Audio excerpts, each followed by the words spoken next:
Hi, I'm Marta. And I'm Abby. We're farmers at PHS. And we're here at Meadowbrook Farm in Jenkintown, Pennsylvania, a beautiful space owned and operated by PHS and open to the public. At PHS, we're on a mission to garden for the greater good. As part of our PHS Harvest program, we are committed to fighting food insecurity by helping our neighbors learn how to grow and share their harvests. Today, we're talking about tomatoes. Tomatoes are best transplanted as seedlings.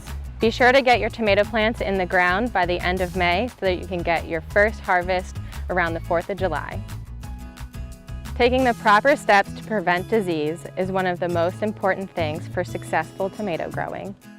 First, be sure to put a heavy mulch down on the ground around your tomato plant to prevent soil-borne disease. Keeping your tomatoes pruned and trellised is key for a good airflow and sun exposure.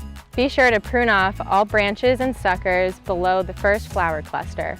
Our friends at Whole Foods Market have tips to make the most of your harvest. Hi, I'm Kathleen, forager for Whole Foods Market.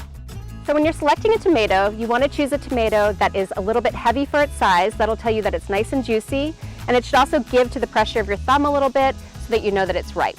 If it has a stem attached, you want to remove the stem and store it upside down. Just remember the shoulders of the tomato are a little bit more sturdy than the bottom. Most people know that you should not store your tomato in the refrigerator. It's a little bit too cold and it can cause the tomato to get mealy and lose flavor. But I do have an exception to that rule. If you're going away for the weekend, you're not going to use your perfectly ripe tomato, put it in the refrigerator. It's not going to lose any flavor or texture in 1 to 2 days, and it's going to prevent some food waste. Thanks for joining us. There are lots of ways to get involved in the PHS Harvest program. Join our community by signing up for PHS Harvest as an individual or group. Start your food garden by finding local supplies and learning to grow with PHS videos and educational resources. And finally, share what you've grown with your community. PHS will help you find out where and how to donate. Together, we can make an impact in the fight against food insecurity. Happy harvesting!